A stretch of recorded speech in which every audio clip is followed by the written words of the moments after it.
Huh. Well, look at this. Laura in a black suit. This is nothing new. I mean, we've had plenty of Marvel heroes in the black suit, right? We had Logan, for instance, when he was on X-Force. He was in the black suit. We got black-suited Spider-Man. We got Black Widow, Black Panther, Black Cat, War Machine, Captain Marvel when she wore black, and now Laura's wearing this. Does look pretty cool. What do you guys think?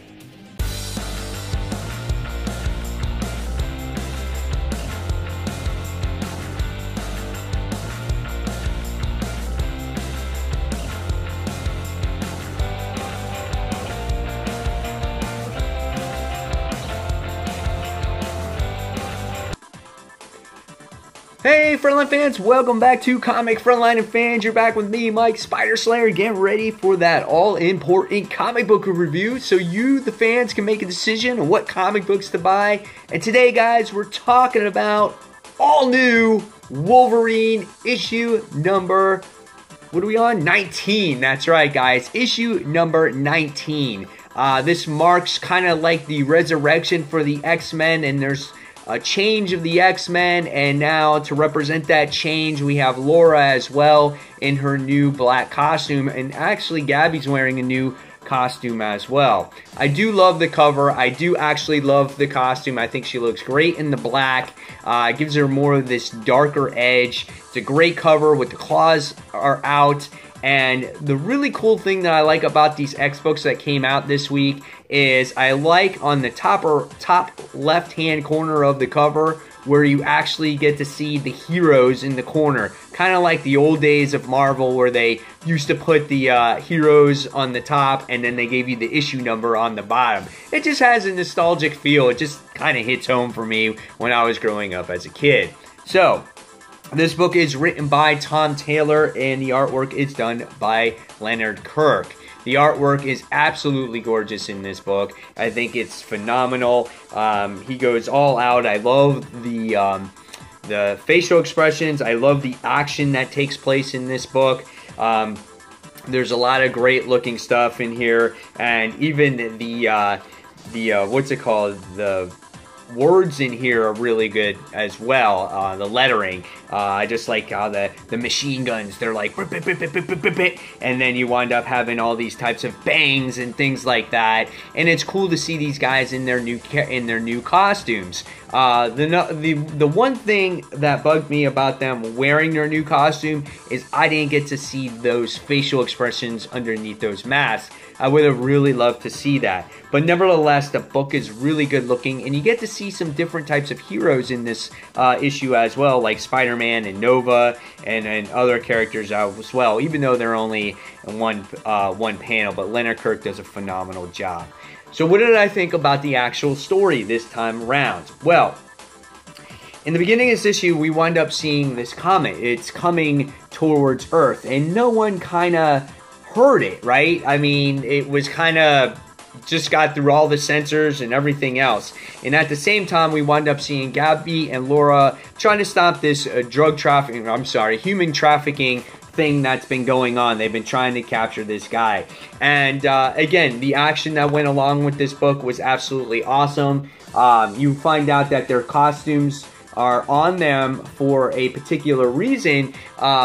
Reason being is that it's bulletproof, and Gabby makes it a thing saying, hey, you know, even though you're kind of indestructible, you don't want to feel that pain. And with this suits, you still don't feel that pain.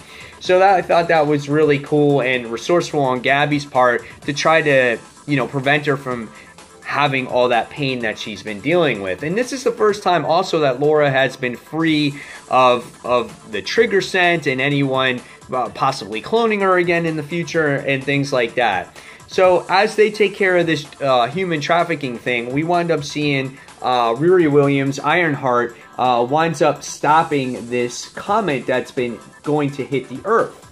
And as we get to see it approaching the Earth, and she deflects it, and it winds up landing on Roosevelt Island, we find out that it's not a comet at all. It's actually a spaceship, and she comes across this little child, alien child, and she tries to rescue her, but she dies in her hands. But little do we find out is that whatever she's carrying, it's some kind of apocalyptic plague or something like that, because everyone that goes around Riri Williams starts passing out and either gets really sick or dying. And we find out that this virus is about contagious with like 30 feet within whoever is infected. So right away, S.H.I.E.L.D. is taking all these precautions. They start blowing up bridges, and they start doing all these other types of things to stop this virus from spreading. And as we get towards the end of this issue, we wind up seeing Laura dive into action and find out what's actually killing them here. So, what did I think about this actual issue? I thought it was a great read. I thought, you know, again, the costume represents a new Laura, you know, everything that she went through in the last story arc, and it's that little bit of change, and it gives it a little bit more edge, and it gives her protection so that maybe she doesn't have to be so angry all the time when she gets shot, or whatever the case may be.